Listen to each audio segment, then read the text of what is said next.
Hi, my name is Kathryn, and I'd like to discuss some of the basics of getting your studio ready for encaustics. I'm going to show you some different tools and products, and hopefully this will help you get started. So here I have a hot palette, which is actually a pancake griddle that I purchased from a local department store. When you first get your encaustic paints, they're going to be at room temperature, which means they're going to be hard. To bring them to a working temperature, you need to have them melted at anywhere between 150 to 175 degrees Fahrenheit, and this is your temperature regulator right here, so make sure it doesn't exceed 175. And then I have a really basic setup here. I have wax medium. I have the primary colors plus white. If you don't know what colors to start with, the primary colors are always a good place to begin. And then in this container I have Enkaustikos slick wax. Slick wax is a non-solvent cleaning wax. And the reason why I have a clothespin here is because when slick wax is clean, it looks very similar to the wax medium, and I use them just to keep them differentiated.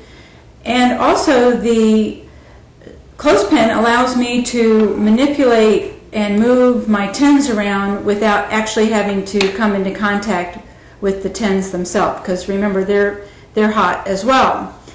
I personally like to heat up my waxes in a tin.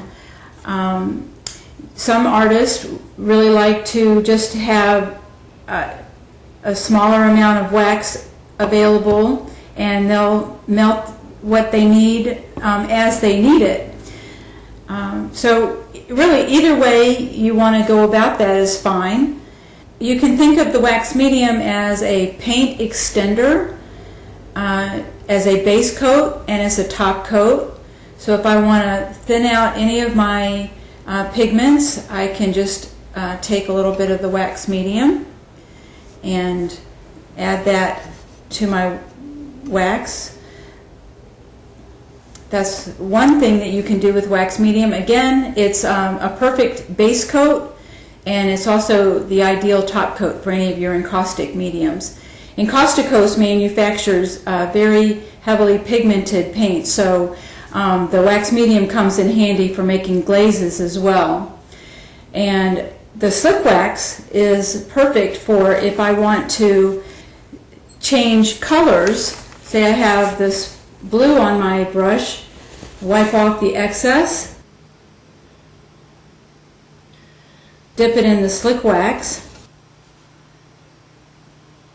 wipe that clean, and now I'm ready to go into either of my other colors. I like to keep my brushes warm as well, and as you notice I have them on a brush rest. When you have wax harden on your brush, when they're not in use, that's fine, but when you want to go to use them, having the bristles nice and soft and ready is also ideal, so that's why I like to keep mine on a brush rest. Clean up. Just a matter of using, again, paper towel, and if you need to make sure your palette is extra clean, just dipping your paper towel in the slick wax and wiping it down. You'll find that your hot palette becomes your working palette. Here are a few examples of natural bristle brushes, which are perfect for the encaustic medium. Try to avoid the synthetics because due to the fact that you're working with heat, the synthetics may burn. I have a hake brush, which is goat hair. It applies a nice thin film of wax. The rest of them are hog bristle, and what you'll notice is that they're all short-handled, also perfectly suitable for working with encaustics. Enkaustikos has available the Enkaustikos hog slanted bristle brushes and the slotted brushes and the hake brush. These are made with extremely durable hog bristles and will stand the test of time. The slotted brushes are nice for applying large amounts of wax very quickly and spontaneously.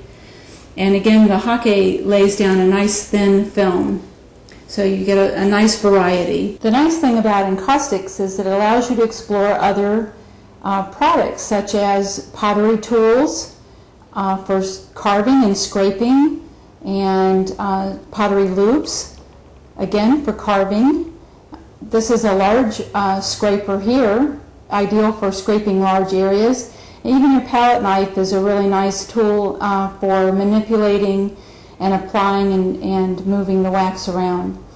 Tweezers also will come in very handy when you're looking to pick up pieces of paper or objects to apply to your encaustics. Especially if you are a mixed media artist, the tweezers will come in extremely handy. So it gives you a chance to visit other tools that you have laying around the house as well. Now I'd like to talk with you about ideal supports for encaustics.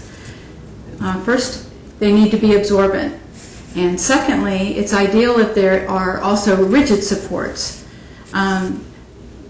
A good practice panel, inexpensive, would be masonite. These are perfectly suitable. And when you get a little bit more comfortable and you want to go up a notch in your substrates, you can get the plywood that has a nicer wood laminate on the surface, and even cradled wood surfaces and cradled masonite. The nice thing about the cradled boards is that you don't have to worry about framing them. They've got a nice relief from the wall, and they're, once you're done with the encaustic, you can just hang them up. Other surfaces not to overlook are not rigid, but they are absorbent, and they would be surfaces like your printmaking papers, museum boards, and I always use illustration board, especially when I'm trying to work out some just some color fields or work out a technique or two. Illustration is very economical and it's highly absorbent, so even the Japanese washi papers, even though they're very thin, they're also excellent choices, especially when you do any type of printmaking with your encaustics. Okay, so you have your hot palette, you have your wax paints, you have your brushes and your painting surfaces that you're going to work on, and hopefully some scraping tools. The only other item you're really going to need is an alternative heat source. I have a heat gun here. The idea with encaustics is that you're building layers of wax, and it's really important to bond those layers of wax as you're working. So this heat gun allows you to do that just by simply turning it on, bringing the wax up to a heated state, and then you know that those layers are bonding together. And of course, you'll need plenty of paper towels. They come in handy for keeping your palette and your brushes and tools clean. I hope you enjoyed this introductory video on how to set up your encaustic workspace. Starting off small is always best, and as you gain more comfort in the medium, just remember that Enkaustikos manufactures a large variety of different color choices and custom tools, and I hope you'll check us out online.